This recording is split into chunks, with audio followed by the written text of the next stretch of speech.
Case में कंघी कर रहे होते हैं और उस समय उनको ध्यान आया कि मेरे कान के समीप बाल पक चुके हैं, यानी अब चौथापन आ गया, बुढ़ापा आ गया। बाबा तुलसीदास जी ने बड़ी सुंदर शब्दों में लिखा कि श्रवण समीप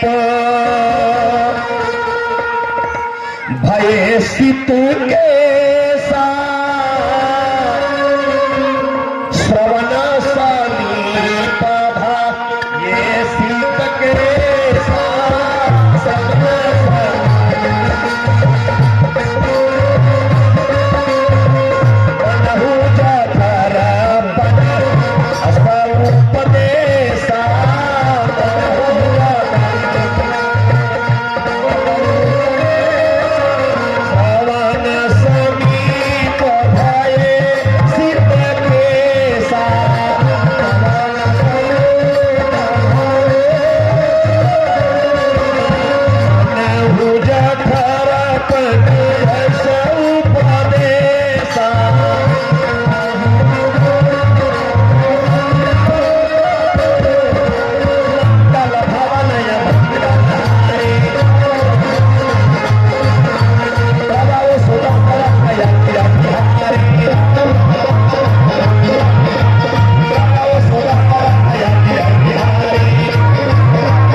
के पास बाल सफेद हो गए, नोटिस हो गया बुढ़ापा का।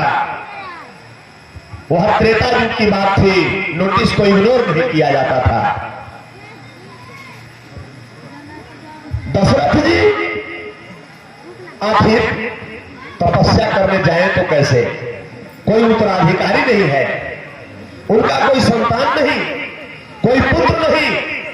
मैंने कभी निवेदन किया था कि पहले जब विपत्ति आती थी तो लोग गुरु के यहां चले जाते थे, गुरु से पूछते थे इसका उपाय क्या होगा, इसका हल क्या होगा।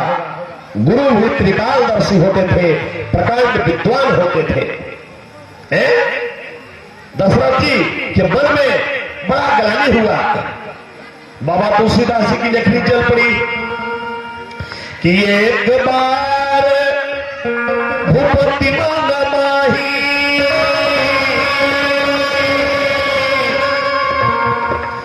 भयऊ गलानि मोर सुत नाही। कुछ गुरुदेव के शब्दों में कि एक बार भूपति मान माही, एक बार भूपति मान माही, एक बार भयऊ गलानि मोर सुत नाही।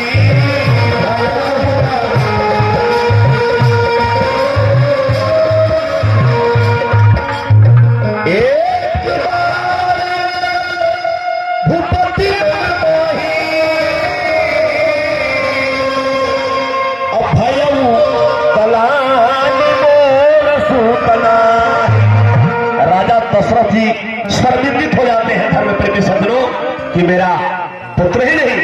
आज भी आप सब देखती होंगी, आप सब देखते होंगे कि अगर किसी का वंश नहीं होता है तो जानते हैं लोग क्या कहते हैं, अरे सुबह सुबह आज निर्वंशी के मुंह देख लिए, दिन भर जतरा खराब रहता हूं, मुझौसा भी मुंह करके देखत रहो, ऐसे लोग बोलते हैं। नहीं, ऐसा नहीं बोलना चाहिए। जिसने जिस प्रकार का कर्म किया है उसको फल मिलता है, लेकिन हमें किसी को उलाहना देने से बचना चाहिए। इसलिए क्योंकि विधाता जो लिखता है वही होता है, ब्रह्मा का लिखा हुआ ही होता है। हाँ, कभी कभी तपस्या करने से, उसका पूजन करने से, विधि विधान के माध्यम से उसमें कुछ परिवर्तन किया जा सकता है। इसलिए बाबा तुलसीदास जी ने लिखा कि होई है सोई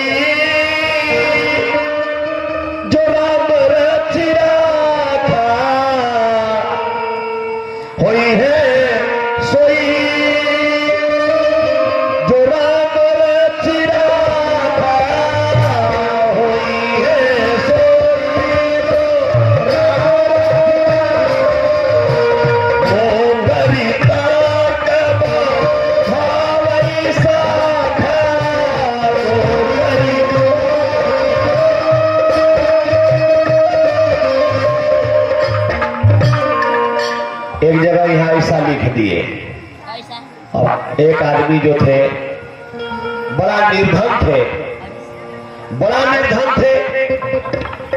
इसी प्रकार समय एक जगह कथा बोलने गया था, वो तुरंत आगे कथुआ से जैसे हम उतरे था, बोले महाराज महाराज हम धनहीन हैं, तो हमारा इसमें क्या कसूर है?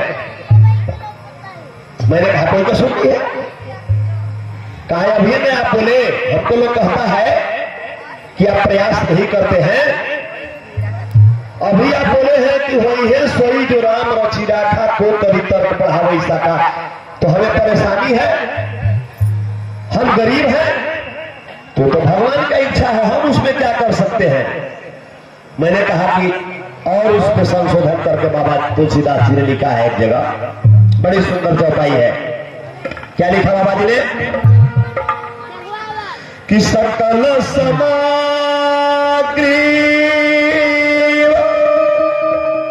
यही जग मोही,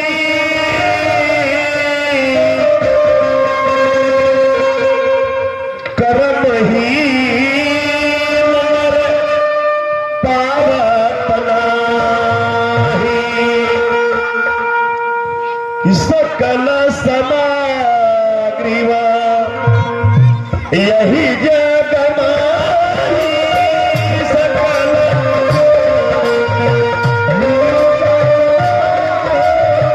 कर्म ही नर पावत नाही।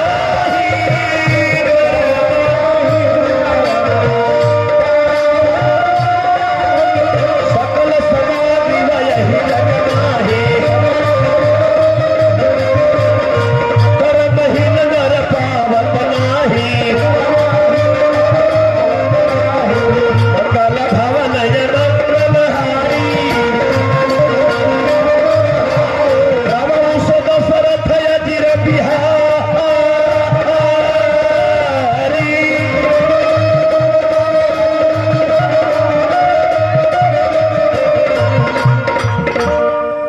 बाबा तुलसीदास जी ने लिखा, क्या लिखा? कि सकल समाग्री यही जग मोही, कर्म हीन नर पावत नाही। वो महाराज जी और खुशी हो गए, कहा कि महाराज हमारे कर्म में लिखले लिखे तो हमरा कहां से मिलो, रउआ ताऊ प्रूफ बदली। मैंने कहा नहीं, ऐसा नहीं है, इसका एक भाव और है। कर्म का मतलब हुआ कि जो कर्तव्य नहीं करता है उसको किसी चीज की प्राप्ति नहीं होती है। मान लीजिए एक बार कोई विद्यार्थी मैट्रिक का परीक्षा देता है, वह अनुत्तीर्ण हो जाता है, मैंने फेल हो जाता है, असफल हो जाता है, कि कहवा बिलमलू ए भैया, कहवा बिलमलू हो,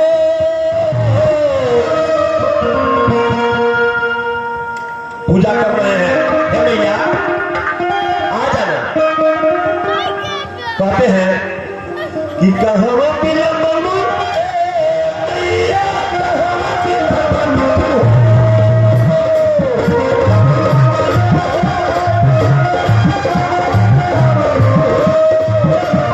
कहवा बिलमलू है भैया,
जानो कथवा में जब ताली नहीं बजावला ना ओकरा दूसरा जन्म में जानी ला कहाँ ताली बजावेला पड़ला नहीं बजाई ट्रेनवा में ताली बजावा के मांगले ऐसे मार के कहे कि 10 रुपया देवेला पड़ी देवर पड़ी बुझत ही ट्रेनवा में कभी कभी लोग मिल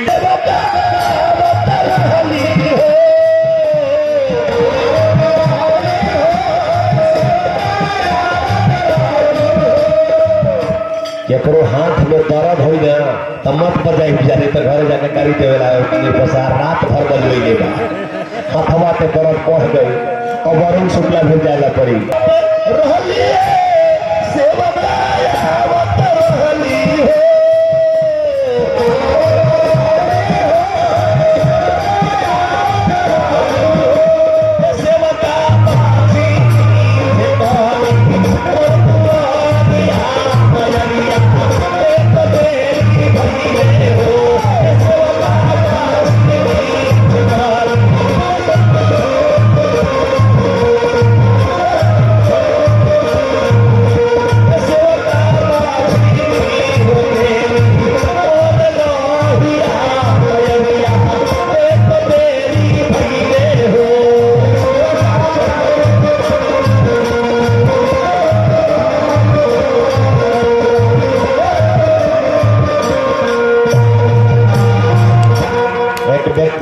कहा लिखल बा कि देवी माई कहले दशरथ के मैंने कहा हाथ जोड़ के आपका प्रणाम करता हूं रामायण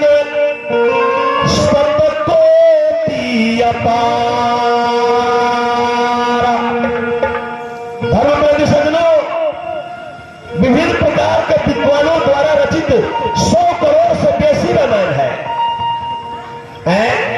कुल के देवी होली सभी के यहाँ कुल की देवियों की पूजा होती है होता कि नहीं होता बताइए आप लोग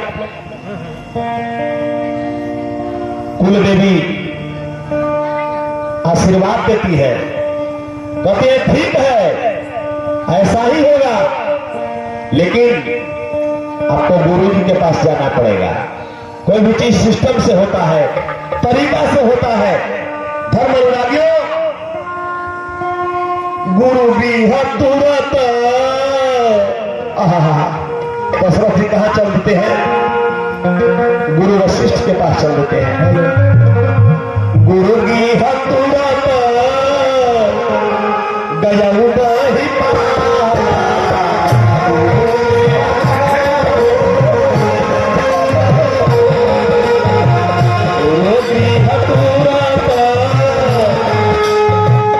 Jaya